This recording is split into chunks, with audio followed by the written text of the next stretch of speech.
up for the people who have no voice, for the rights of all the down and outers. Down and outers? Who's down and out? The oppressed. Down and outers. I like that. That speaks plainly to me. Speak out for justice. Stand up for the poor and destitute. Poor. People who have very little money, very little resources. Maybe they're out of a job. Maybe they don't have any food in their house. Poor and the destitute. Destitute seems to be a stronger word than poor. Destitute means you are really down and out. Every once in a while, there'll be somebody who comes to the church. They'll knock on the door, they'll walk in, they'll say, "Can I talk to you?" I'll say, "Yeah." And they'll tell me a story about how they are down and out. And you know what they usually want? Not so much. Sometimes somebody to listen, but they do need help of a material kind, so you know what they ask for? Sometimes. I mean, they're coming to a pastor, so okay, they're going to do that and ask for prayers. What else? Food. Yeah, they want food. The other biggest thing? Not water. No. Eat. No, not eat. No. Gas. Whoops, I think I heard it. Gas for the car.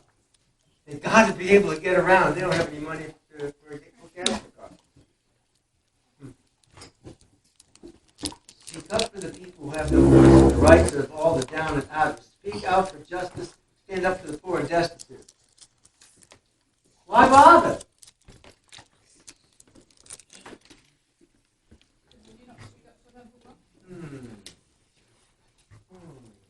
Yeah, you may be the... Oh, that's true too. I got some sayings and pictures here. I'm going to hand one to each table. And I want you, at each table, to make up a story about it. God's Spirit is on me. He's chosen me to preach the message of good news to the poor, sent me to announce pardon to prisoners and recovery of sight to the blind, to set the burdened and battered free, to announce this is God's year to act. He rolled up the scroll, handed it back to the attendant, and sat down. Every eye in the place was on him, intent. And he started in, saying, "You just heard Scripture make history. It just became true just now in this place." Jesus is saying, the prophet told people to preach good news to the poor.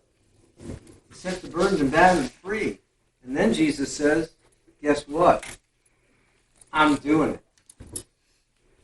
Okay. So, why bother speaking up for others?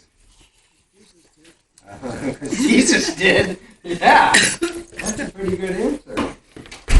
So what stories or statements do you have from the pictures in front of you? Children, 3 different children, 3 different heights. One bigger, one medium, one smaller. And they're trying to look over a fence to watch a ball game. Now, equality is, if they're each given a crate to stand on, the tall boy is going to be really tall, the medium child is going to be just medium, the little child, not going to see. However, justice is giving the little child 2 crates to stand on, so the little child can see, and then 1 crate for the medium child, and then the bigger child doesn't need a crate because he can see. So there's a difference between equality and justice. What did you say?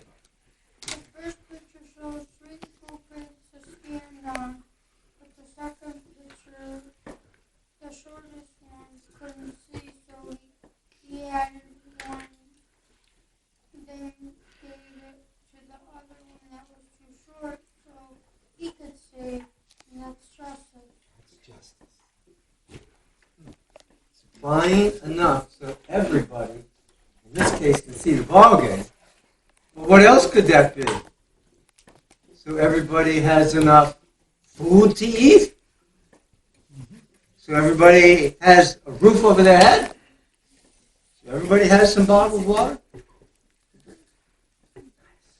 Eeny, meeny. Okay, here we go. Volunteer. What's your picture? Our picture says human exploitation, and it shows some hands reaching up, and then it says speak up. So our story is there once was a big deal. And this comes from confirmation class. Yes, it does. Who owned We're clothing? the confirmation students. They know about big deals. Yes. Who owned clothing factories? Who did what? Owned clothing factories. Clothing factories. He made children work long hours in horrible conditions for little pay. Rich people bought the clothes made by his poor workers, so I guess those were other big deals who bought the clothes. But then some people decided not to buy his clothes and told other people not to buy them either. Soon many people refused to buy his clothing, and he had to close his factories.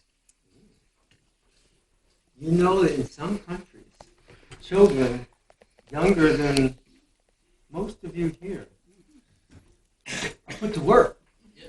You don't get to go to school. You get to work in long hours, and you make things for people in other lands, sometimes big deals. And that's called child labor, but it's also how they exploit children. Because children can't speak up for themselves. So you need other people to speak up for them. Nice. All right, we got 3 tables on this side of the room. What do you got? Anybody? Go ahead. What do you got? This is a hard one, by the way. This is a very hard one. I'm sorry about this. This is a picture of an infant who was aborted. A little tiny, tiny baby. And we put down, I don't know your situation, but I know there are good people who would have helped you find me a home.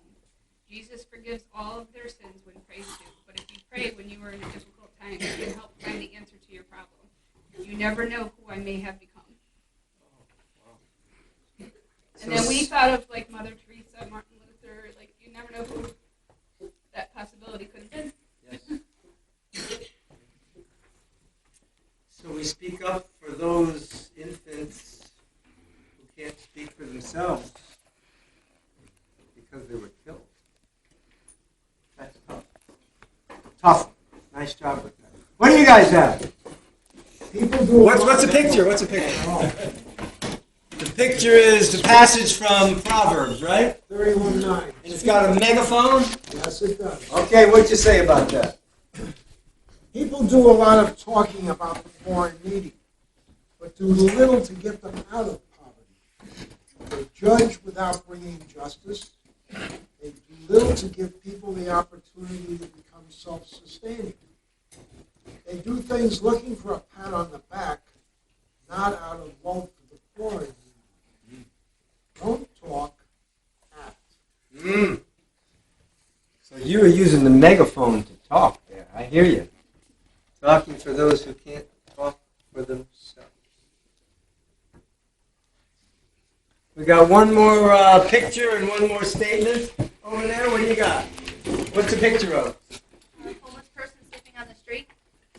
And within the picture it says, speak up for those who cannot speak for themselves, for the rights of all who are destitute. Speak up and judge fairly. Defend the rights of the poor and needy. And then we put, not everyone can have a Tove day. Wait a minute, you got to go back and explain that. This is a little private joke between the confirmation students, some of the parents, and me, because in our book, Manna and Mercy, that we use for confirmation class, I teach them just a little Hebrew. And the little Hebrew I taught them the other day was the word Tov, T-O-V. And Tov means good. Like when God created the world, He created it. Not great. Tov. Thank you. And okay, so not everybody can have a Tov Not day. everyone can have a Tove day for what we have. So share and live generously. Ah, they're using their T-shirts too. Wow. But why bother? Oh.